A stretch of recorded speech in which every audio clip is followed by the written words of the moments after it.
Hello, this is Dr. Judy Laley, and we're going to be talking about peace. That's shalom. That is the part that Jesus gives his people.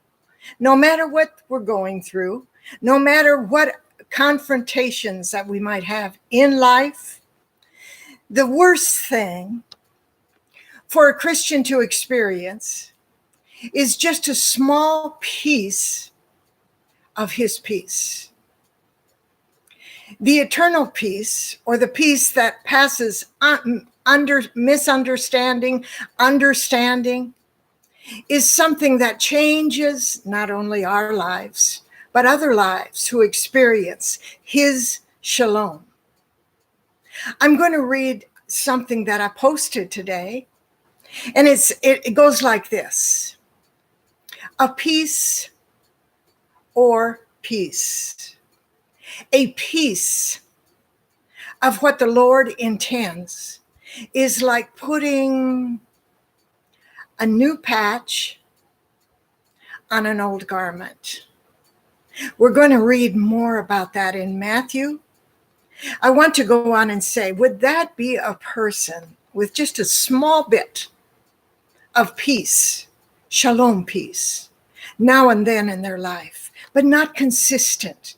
Not the very nature, the nature of Jesus that gives something that is attractive to those that don't know him. So it says, would that be a person who might just explode in an instant? And they might be saying, let me give you a piece of my mind. That means let me introduce my thoughts, just my thoughts in a certain situation or subject matter. We had those kind of people who brought to Jesus a question. Now, he had just chosen Matthew as one of the disciples, and around him came not only tax collectors, sinners, because remember, Matthew was a tax collector. And he made a clear statement, and that is in the chapter of Matthew, chapter 9. Jesus had a confrontation with some good people, but they only walked in a piece of the peace that he intended for the new covenant disciples to walk in. And that was the disciples of John who had linked up with the Pharisees. And so they came to him with a question right after Jesus had made the beautiful statement that they who are sick need not a physician, they that are whole need not a physician, but they that are sick, in verse 13. In 14 it says, but go ye and learn what this means. Now, that was perhaps a little bit of a confrontation, or go over and think what I'm telling you. Well, they came back. John's disciples and the Pharisees came back with a question, a piece of their mind, because their practice, religious practice, was fasting. And they noticed that Jesus' disciples were not fasting. And so they brought forth a question. Old covenant, obey the law. John had disciples, and he was the one that was to point his disciples to the Messiah, to Jesus. They took up some religious practices, perhaps of the Pharisees, perhaps of John, but Jesus introduced a shalom, a peace that goes beyond just our mind, our thoughts, and our portion of religiosity, could we say, or religion or practices. Jesus said unto them, can the children of the bride chamber mourn as long as the bridegroom is with them? But the days will come when the bridegroom shall be taken away from them. This was the first indication that he would be leaving. You see how carefully, how lovingly he spoke with the disciples of John, his best friend, and the Pharisees. Now he said, and they shall be taken from them, and then shall they fast.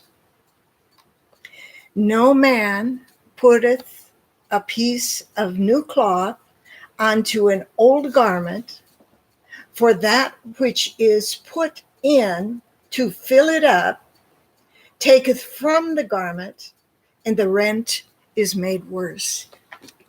Jesus was introducing what was going to take place in the lives of his disciples. And that would be, yes, there'd be fasting, but there would be a whole new covenant. The old, the brittle, that which doesn't mix with the new covenant. With the new covenant, there was shalom. There was his peace. The meaning of shalom, nothing broken. It's a complete peace. Nothing ripped so that things get worse. Because when a believer continues to walk in their own flesh, own thoughts, they can make things worse with comments, or as I read, giving people a piece of your mind. That's your mind. But we have the privilege of having a renewed mind, have the kind of peace that no matter what people say, no matter what happens or what is taking place, there can be a peace, nothing broken, nothing disturbed in our hearts, our life. So we don't have to attack people, so that we can come with our lips, that is, as Jesus spoke with the Pharisees and John's disciples. Time is coming, a season is coming. There will be fasting. But the shalom, the peace of God, that can rule and change a whole room, because Jesus had just come from the room of sinners, of Matthew's friends, who were also tax people. Now I want to go now into Mark as I close. There's something really rich in Mark in chapter 4. I'm going to read the verse. We're going to think about it. And it says this. It's talking about the sowing, talking about the explanation of the parable of the sower.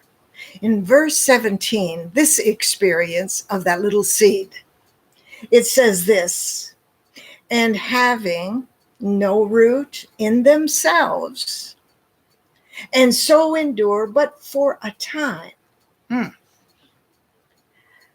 We're going to talk about those that just have to give a person a piece of their mind. It just cannot endure what perhaps would come against them, what they feel that they just must get off their chest.